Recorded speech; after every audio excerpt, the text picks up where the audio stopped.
Okay, on number 7, I would factor it.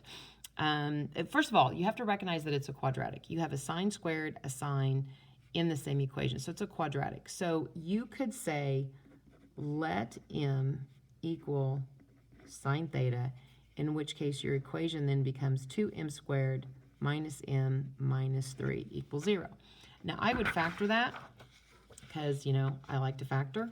So if you're a factor person like me, that'll factor into m and 2m and a 1 and a 3. And I need a negative on my 3 and a positive on my 2, and that's how you'd factor it. But I know a lot of you are going to do quadratic formula, so I'm going to show you how that would work also. So you would have 1 plus or minus radical 1 minus 4ac all over 2a. And so 8 times 3 is 24, minus a negative becomes plus a positive. 1 plus 24 is 25. So you have 1 plus a minus 5 all over 4, which gives you 2 answers. 1 plus 5 is 6 divided by 4, which is 3/2. And 1 minus 5 is negative 4 over 4, which is negative 1. Now that is what you use to solve this equation, so these things are equal to m. M, we said, was something that we basically made up to make it easier for us, but m is equal to the sine of theta. On our original problem, we're trying to figure out what theta is. So you have to now replace m with sine theta and say, well, sine theta is 3/2, or sine theta is equal to negative 1. This cannot happen. If you type in inverse sine of 3/2, you're going to get a domain error because sine has to be less than 1 or bigger than negative 1. It's got to be between negative 1 and 1. So can't have that. Sine theta equals negative 1 happens when you go straight down, so theta is equal to 270 degrees. Okay, so you've got to treat it like a quadratic. Same thing here, you could let m equal cosine theta, and then you would have a 2m squared minus m is equal to 0. Factor out an m, and then you have 2m minus 1. A lot of you try to do this, but you just forgot about your 2. So when you pull out an m, you have to have a 2m there. So m times 2m is 2m squared, and then m times 1 is m. So you need this. This gives you m equals 0. This gives you m equals 1/2. Okay? M, though, is cosine.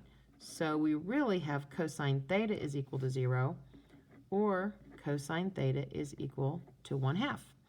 Cosine is equal to 0 at 90 and 270.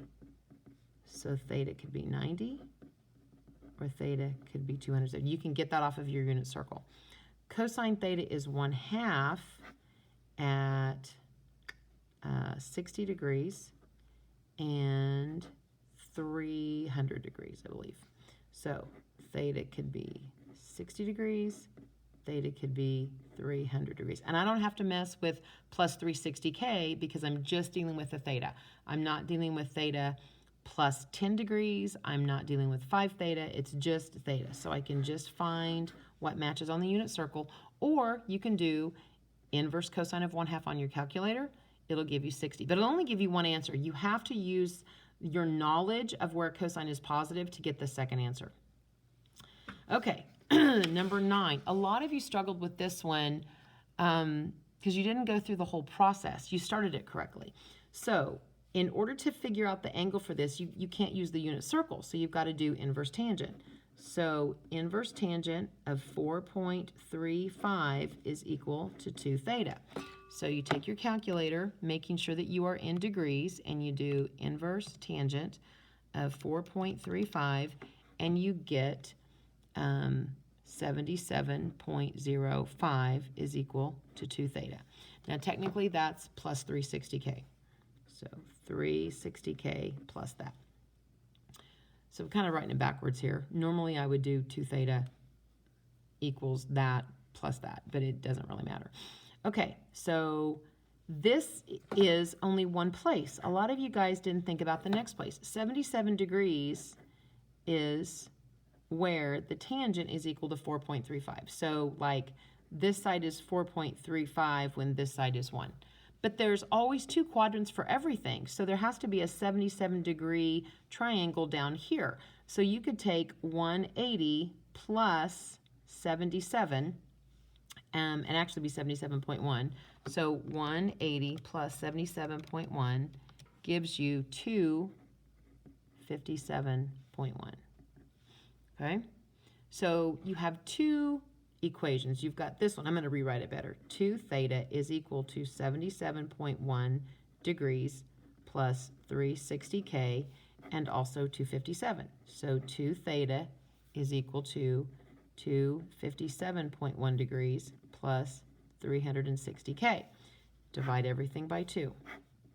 So 77.1 divided by 2 is 38.6. We're going to round it. So 38.6 degrees plus half of that, which is 180K. So if I take 38.6 plus 180, I also get 218.6. And if I add 180 to that, I get something too big. So I have two answers from that triangle. When I take this and divide by 2, 257.1 divided by 2, it is 128.6 degrees plus 180K.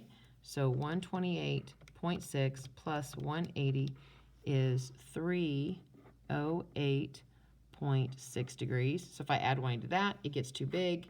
So I have my 4 answers. So you have to realize that every trig function has two quadrants where it equals a certain value, because the triangles here, tangent is positive there and there. Sine is positive in the top two. Cosine is positive in the right two. So there's two quadrants for every trig value, okay? So hopefully that makes sense. I would encourage you to rework these. That's how you get good at this, is take a blank piece of paper and work the problem again on your own. Also go to Delta Math and do some more of those practice problems on that review assignment.